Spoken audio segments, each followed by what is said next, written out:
আসসালামু আলাইকুম বিসমিল্লাহির রহমানির রহিম। তৃতীয় অধ্যায় সিলেট বোর্ড 2023 মানে তৃতীয় অধ্যায় তো আমরা জানি আমাদের যে বল চ্যাপ্টার এটা যেটাতে নিউটনের বলবিদ্যা ব্যবহার হয়েছে এই চ্যাপ্টার এটা সাধারণত আমাদেরকে জটিল জটিল প্রশ্ন হবে, তবে ইতিহাসের সবচেয়ে জটিল প্রশ্ন যদি বলা হয়, ঠিক আছে, যদিও কপি করে এটা খুবই একটা জেনারেল কনসেপ্ট এবং এটা ইজি কনসেপ্ট, ফ্রিকুয়েন্ট আসে যে ব্যবহার করে এরকম সহজ, কিন্তু এই কপি করার ব্যাপারটা সম্পূর্ণ ভিন্ন, একদম সম্পূর্ণ ভিন্ন। মানে তোমরা যেভাবে চিন্তা করো এই চিন্তা থেকে এটা ভিন্ন। এটা মেন বইতে আমাদের কিন্তু এরকম একটা কনসেপ্টের একটা পার্ট দেওয়া আছে, তবে এইখানে ঘর্ষণ শক বা ঘর্ষণ প্রয়োগ করে সেটাকে আরো ভিন্নতর করে ফেলছে, ঠিক আছে। তাহলে এই প্রশ্নটা আমাদের সব প্রশ্নের ভিতরে একটু ডিফারেন্ট প্রশ্ন, কঠিন প্রশ্ন। এই প্রশ্নটার আনসারের জন্য পাঞ্জেরির গাইডটা দেখবা না, কারণ পাঞ্জেরি গাইড অঙ্কটা ভুলভাবে উপস্থাপন করছে। আমি আবার বলছি, পাঞ্জেরি গাইডে অঙ্কটা ভুলভাবে উপস্থাপন করছে, পাঞ্জেরি গাইডে থেকে অঙ্কটা করবা না। তুমি রয়্যাল দেখতে পারো, লেকচার দেখতে পারো, সব দেখতে পারো, কিন্তু কথা হলো কেউই কনসেপ্টটাকে সুন্দর করে ফুটিয়ে তুলতে পারে নাই, কারণ অডিও তো দেওয়া যায় না, ঠিক না? অডিও ভার্সন দেওয়া গেলে না গাইডের ভিতরে বলতো ওরা কেমনে কেমন অঙ্কটা করছে, কিন্তু সবাই অঙ্কটাকে অনেক কঠিনভাবে করছে, তবে পাঞ্জেরি অঙ্কটাকে একদম সহজভাবে ভুলভাবে করছে। এই অঙ্কটা যদি তুমি দাও পূর্ণাঙ্গ নাম্বার তোমার কেটে দেবে, একদম 100%, একদম পরিপূর্ণভাবে পুরো নাম্বার তোমার কেটে দিবে। পাঞ্জেরি গাইড থেকে অঙ্কটা করিও না, আল্লাহর ওয়াস্তে, এটা আমি মানা করছি। এখন আসো অঙ্কটা তাহলে আমরা কেমনে করবো। একটা এইরকম কপি কলের অঙ্ক, নর্মালি আমাদের কপি কলের অঙ্ক কিরকম হয়, এই যে সাধারণত দেখা যায় যে এখানে একটা টেবিল থাকে, তো এখানে একটা বস্তু আছে, বস্তুটা এটার উপর মানে এখানে একটা এই বল ঝুলাই দিয়ে ঝুলে দিলে এইটার এখানে যেটা ওজন এটার এখানে টান বল হিসেবে কাজ করে, তো এর এখানে একটা কি হয়, বল যেহেতু কাজ করে ত্বরণ সৃষ্টি হয়, ওখানে আমরা ত্বরণ বের করতাম, সহজ সহজ অঙ্ক, ঠিক আছে। তবে এই অঙ্কটা সম্পূর্ণ ভিন্ন। তাহলে আমরা অঙ্কটা কেমনে করবো, আসো একদম জেনারেল ছোট্ট কনসেপ্টে আমরা অঙ্কটারে সাজাই তুলতে পারি। তার আগে দেখি কি বলছে এখানে। গ নাম্বার প্রশ্ন বলছিল পি বস্তুর উপর ঘর্ষণ বল কত, পি বস্তুর উপর ঘর্ষণ বল, ঠিক আছে। তো আমাদের এখানে বস্তুটা এখানে স্থির অবস্থানে আছে, তাহলে এই বস্তুটাকে যখন আমরা চালাতে চেষ্টা করবো, তাহলে এখানে কিসের সৃষ্টি হবে, এখানে স্থিতি ঘর্ষণের সৃষ্টি হবে, ঠিক আছে। স্থিতি ঘর্ষণ বা স্থিতি ঘর্ষণ সহজে সৃষ্টি হবে, যেটা এখানে বলে দিয়েছে যে ঘর্ষণ সহগ হলো 0.2। তো ঘর্ষণ সহগ যদি 0.2 হয়, এটা কার মান, এটা হলো মিউর মান, এটা কার মান, মিউর মান। নম্বরে এটা হলো মিউর মান। এটা মিউ কোন ধরনের মিউ, মিউ এস। কেন, বস্তুটা এখানে স্থির, এটা এখানে বল প্রয়োগ করে বস্তুটাকে উৎসিত করার চেষ্টা করা হচ্ছে, তাহলে এখানে স্থিতি ঘর্ষণ কাজ করতেছে। তো আমরা জানি মিউ এস মানে কি, আমরা জানি মিউ এস মানে হলো ঘর্ষণের উপর এফএস ডিভাইডেড বাই কি, ডব্লিউ। তাতে কি বোঝা গেছে, মানে বস্তুটার ওজন।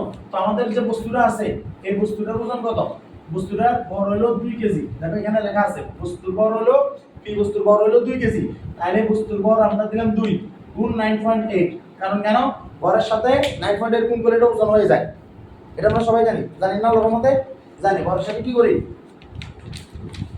ভরের সাথে কি করতে হবে, 9.8 গুণ করে দিলে এটা ওজন হয়ে যাবে, আমরা এটাই করছি। এখন যেটা এফএস, যেটা হলো কি এফএস, এফএস এর মান কি আমরা জানি না, এই কারণে যেটা আমাদেরকে বের করতে বলছে। তার মানে এই যে মিউ এস এর মান বলে দিয়েছে এটা হলো 0.2, তাহলে আমাদের এখানে এটার মান হলো 0.2 আর এটা হলো কত এফএস, এটা আমাদেরকে বের করতে হবে। তাহলে এফএস এর মান কত দাঁড়াচ্ছে 0.2 এর সাথে 2 গুণ 9.8 মানে কত 19.6, এটা গুণ, তাহলে 0.2 এর সাথে 19.6 গুণ হলে কত আসবে आंसर, কত আসে 0.2 এর সাথে 19.6 গুণ করলে কত হয় 19.6 এর সাথে যদি 2 গুণ করা হয়, তার মানে এটা হলো 40 মানে 39.2, তাহলে 0.2 তো 3.92 নিউটন, 3. কত 92 নিউটন। এটা হলো কি ঘর্ষণ বল, এটা হলো কি ঘর্ষণ বল। এখন আমরা বলছে ভূপৃষ্ঠে পতিত হওয়ার সময় পি বস্তুর ত্বরণ এবং অভিকর্ষজ ত্বরণের তুলনা। রিমেম্বার, একটা বস্তু যখন এভাবে নিচে পড়ে যায় তখন এর ভিতরে অভিকর্ষজ ত্বরণ কাজ করে না, তাহলে এই অভিকর্ষজ ত্বরণটা হলো কি জি মান কত 9.8। এখন বস্তুটা পড়ার সময় আমি এটার উপর কি একটা টান প্রয়োগ করতেছি, একটা টান দিচ্ছি, যে আমার এখানে একটা টান প্রকাশ করতেছি, তাহলে এটা যেভাবে এভাবে পড়ার কথা, এটা এখন যদি পড়ে তাহলে এখন কি সেম ভাবে পড়বে, একই ধরনের পড়বে এটা না। তাইলে যখন অভিকর্ষজ ত্বরণ কাজ করে না, মানে এটা তো অভিকর্ষ বল প্রভাবে পড়তেছে। এখন আমি যখন এটাতে কি অন্য একটা কি এই যে দেখেন আমি এটাকে আস্তে আস্তে নিচ থেকে ইয়া করলাম, তাহলে অভিকর্ষ ত্বরণ এখানে ডিলে হলো না, 9.8 কি কাজ করছে, কাজ করে নাই। যখন 9.8 কাজ করবে না তখন সেটা ত্বরণ হয়ে যায়, অভিকর্ষ ত্বরণ থাকে না, সেটা কি হয়ে যায়? ত্বরণ হয়ে যায়। অর্থাৎ আমাদেরকে ওই ত্বরণটা এখানে বের করতে বলছে এবং ওই জি এর সাথে এর ওই তুলনাটা করতে বলছে। কথা কি ক্লিয়ার? তাহলে এখন যে বস্তুটা আগে দেখি বস্তুটা আসলে ভূমিতে পতিত হবে কিনা, এটা আমাদেরকে আগে দেখতে হবে। এই বস্তুটাকে যে টান দিচ্ছে এটা হলো সারফেস। বুঝলাম যে এই কপিকল হলো যে বস্তুটা টান দিচ্ছে এটা হলো সেই সারফেস, অর্থাৎ তল। এই তলের উপরে এই বস্তুটা আছে বা বলটা আছে, ঠিক আছে? এই 66 কেজি ভর এখানে ঝুলে দেওয়া হয়েছে। তো ভর ঝুলে দেওয়া মানে কি?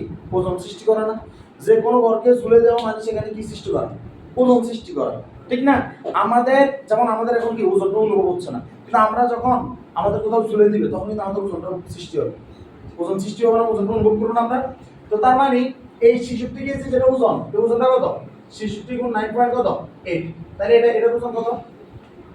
66 গুণ 9.8 মানে ওজন কত?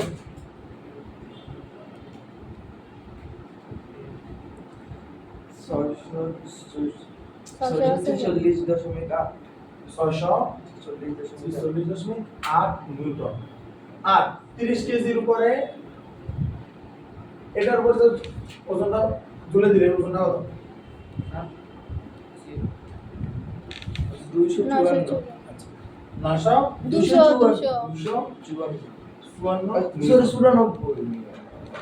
294। হ্যাঁ ঠিক আছে, 294 নিউটন। তাই এবার আসেন এর ওজনটা 646.8 নিউটন। এটা ওকে নিচের দিকে টানতেছে। এই ওজনটা টান বল না? এটা হলো এই বস্তুর জন্য, এটা হলো গিয়া ওজন, কিন্তু ওজন এটা কি টান বল না? হ্যাঁ, পি বস্তুর উপর এটা কি টান বল সৃষ্টি করছে না? আবার এটা হলো পি বস্তুর ওজন ডব্লিউবি, কিন্তু এটা কি এখানে কি টান বল সৃষ্টি করছে না পি বস্তুর উপর? করছে কিনা? আবার এইখানে যে টান বলটা সৃষ্টি করছে এটাকে ও তার এখান থেকে যেটা ও সৃষ্টি করছে এটা ওর থেকে কি করতেছে? মাইনাস করতেছে না? আবার এখানে আরো একটা কি আছে? ঘর্ষণ বল আছে।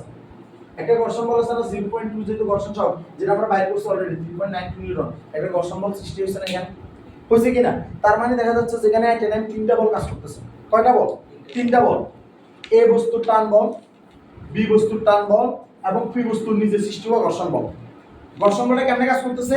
কারণ এই বস্তুটা যখন ওকে এভাবে ঠাস করে একটা টান মারছে, মানে এই বস্তুটা যখন ওকে টান মারছে সাথে সাথে এখানে এই যে তলের উপরে এই বস্তুটা চলার চেষ্টা করছে, তাহলে এই তলের যে ঘর্ষণ বল 3.92 নিউটন এটা অ্যাক্টিভ হয়ে গেছে না? এটা অ্যাক্টিভ হওয়ার সাথে সাথে আবার এদিকে আমার বি বস্তুর যেহেতু এখানে কি আছে? সুদা বাধা আছে, তাহলে বি বস্তুর এই বলটা আবার এখান থেকে একটা টান সৃষ্টি করছে না? শেষ পর্যন্ত জয়ী হবে কোনটা? যেটার ওজনটা বেশি, যেটার টান বলটা বেশি। তো ওইটা যদি বেশি হয় তাহলে ওইদিকে এটা পড়ে যাবে না? করবে কিনা? তাহলে আমরা দেখতেছি যে এটা হলো 646.8 নিউটন, তার মানে বস্তুটা এখানেই পড়বে, রাইট? এদিকে পড়বে, বস্তুটা কোন দিকে পড়বে? এদিকে পড়বে। এখন কথা হলো ও যে পড়বে মানে কি? ওর মানে এখানে একটা বল কাজ করতেছে, যে বলটা এই যে বলটা আলটিমেটলি কি করতেছে? বস্তুটাকে নিচে ফেলাই দিবে, এটাই তো। এখন কথা হলো কিন্তু সেটা অভিকর্ষ বলের প্রভাবে পড়তেছে না একদিক দিয়ে চিন্তা করলে। কেন? কারণ অভিকর্ষ তরঙ্গ আমার এখানে ডিনাই হচ্ছে। সেটা কেমন দেখেন, একটু ভালো করে চিন্তা করেন। ধরেন আমার এখানে যে বস্তুটা এখন নিচে পড়তেছে, নরমালি যদি আমার যদি পি বস্তুটা নিচে পড়ে যেত, নরমালি সেটা হলো কি অভিকর্ষ বলের প্রভাবে পড়তো, ঠিক না? তো নরমালি অভিকর্ষ বলের প্রভাবে পড়লে তার এখানে মূলত কাজ করতো কোনটা? F সমান mg, যেটা ওজন সেটাই তো কাজ করতো, শুধু এটা কাজ করতো মানে 19.6 নিউটন। কিন্তু আমি এখানে দেখতেছি যে তার এখানে বস্তুর এখানে একটা ভর দেওয়া আছে, তার মানে একটা বস্তুরে এটা এমনি ছেড়ে দিলে আমরা পড়ার কথা, কিন্তু বস্তুর উপরে যখন আমি একটা জিনিস ঝুলে দিব তাহলে এটা আরো জোরে পড়বে না? এটাতে ভারী কিছু আরো জোরে পড়ার কথা তো। তার মানে এখন বস্তুর উপরে ঝুলে তো দিছে, আবার পিছনে আরো একটা ঝুলে দিছে, তাহলে ও এটা যত বলে এখানে ঠাস করে পড়ার কথা, ঠিক আবার তত বলে এটা ঘর্ষণ বলের কারণে একটু পিছনে যাবে, আবার ও এটাকে আরো একটু পিছনে টানবে না? টানবে কিনা? তাহলে আলটিমেটলি এখানে কোন বল কাজ করতেছে? আলটিমেটলি আমাদের এখানে কাজ করতেছে এই যে 646.8 নিউটন। এই 8 নিউটন এই বলটা বা এই ওজনটা এই পি বস্তুর উপরে কাজ করতেছিল। কাজ করার মধ্যে এখানে একটা ঘর্ষণ বল সৃষ্টি হয়েছে, সেটা হলো কত? ঘর্ষণ বল কত? 3.92 নিউটন। এই ঘর্ষণ বলটা সৃষ্টি হয়েছে। আবার এই যে বলটা আছে, এই যে ওজনটা আছে, ওজনটাকে নাকচ করার জন্য আবার কিসের সৃষ্টি হয়েছে এখানে? 294 নিউটন। কথা কি বোঝা গেছে? আলটিমেটলি তাহলে এখানে কত নিউটন কাজ করতেছে?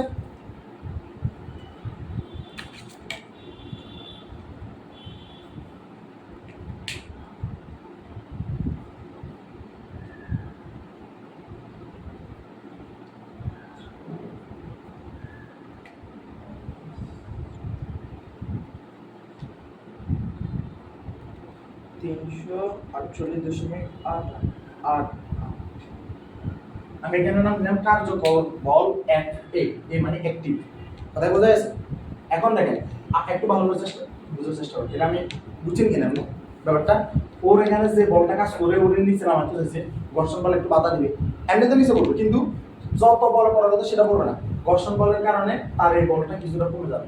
এরপর আবার এখান থেকে বস্তু যে আমি ঝুলে দিলাম, ওই বলটা আবার কি করবে, ওর কিছু কি করবে, বলকে নিষ্ক্রিয় করে দেবে। তাহলে আলটিমেটলি কত বল কাজ করতেছে?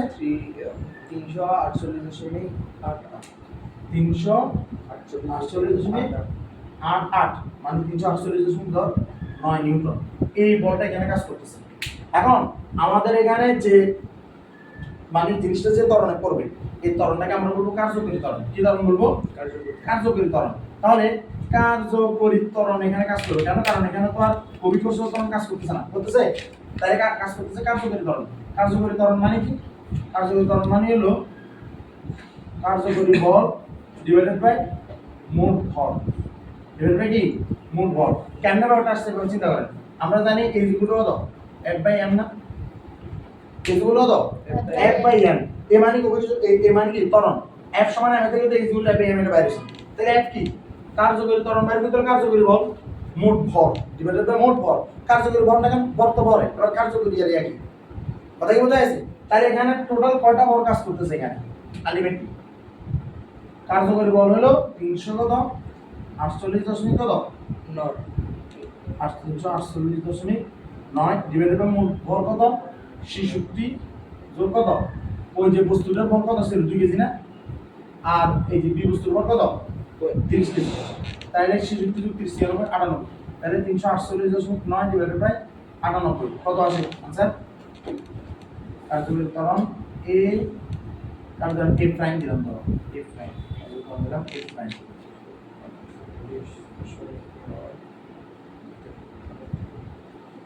এ দিলেও সাড়ে 3.56 হ্যাঁ 3.560 কত? 3.560 3.560 তার মানে 3.56 কিয়া মিটার পার স্কয়ার সেকেন্ড। এখন এবার আসেন, আমার বলছে কি জি বাই এর তুলনা করতে বলছে না? তুলনা করতে বলছিল, তাহলে আমার জি এর মান কত? জি বাই এর তুলনা করলে আমাদের 9.8 ডিভাইড বাই কত? 3.56। তাহলে কাটাকাটি করলে কত? উপরে কত নিচে কত? আমার বলছে পি বস্তুর ত্বরণ এবং বস্তুর ত্বরণ ও আচ্ছা পি বস্তুর ত্বরণ মানে উপরে ত্বরণ আছে। পি বস্তুর ত্বরণ মানে হলো a ডিভাইডেড বাই অভিকর্ষজ ত্বরণ মানে হলো g, এর মান হলো 3.56 আর বি মান কত? জি মান কত? 9.8। তাহলে কাটাকাটি গুলো কত হয়?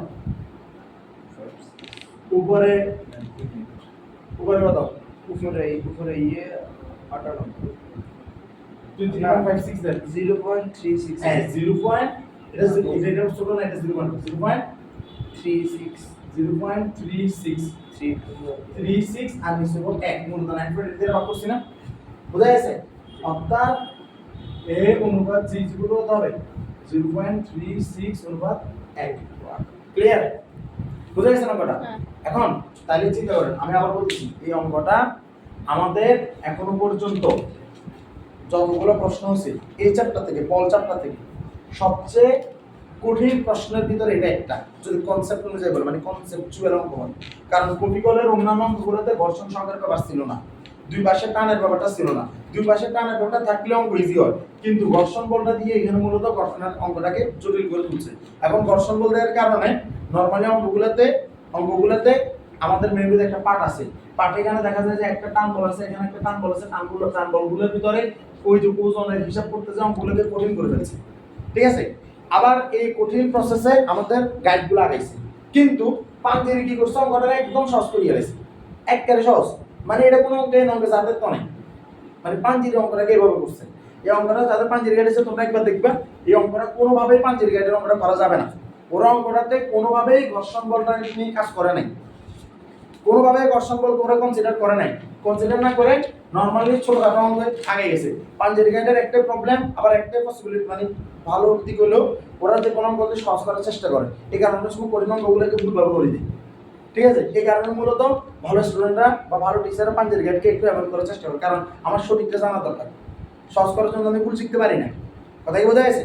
আশা করি আপনারা এটা এই নিয়মে বা রয়্যাল গাইড বা লেকচার গাইড বা যে কোনো গাইড আছে ওটা দেখতে পারেন, তবে পাঞ্জেরি গাইড থেকে অঙ্কটা করবেন না। আর আমার মন চাইলে এটা দিয়ে করতে পারেন, কারণ আমি অঙ্কটাকে একদম সিম্পলিফাই করছি, একদম সহজভাবে করার চেষ্টা করছি, ঠিক আছে? কারণ আমার এখানে কার্যকরী বল বলতে কোনটা, ওই বড় যে বলটা আছে, যে এটা ওজনটা থেকে এটাও, কারণ এটা যেদিকে কাজ করতেছে এটাকে ওটা এনে ধরে রাখছে না, আবার এটা ওটা এনে ধরে রাখছে, তাহলে আলটিমেটলি এই বলের জন্য এই দুইটা বল বিপরীত বল, ঠিক আছে? তাহলে আলটিমেটলি এই বলটাই কাজ করতেছে। তাহলে এই বলটা কি, এই বলটা কার্যকরী বল। আর আমরা জানি কার্যকরী ত্বরণ হলো কি, ত্বরণ মানে কি, বল বাই ভর, বল বাই ভর। তাহলে বল কোনটা, কার্যকরী বল। আর ভর কি, মোট বল যতগুলো এখানে বল কাজ করতেছে, তাহলে আমি সবগুলো বল দ্বারা ভাগ করছি, আনসার পাইছি এটা। তারপর আমি তুলনা করছি, তুলনা করার পর আমি এটা পাইছি। ওকে, আসসালামু আলাইকুম।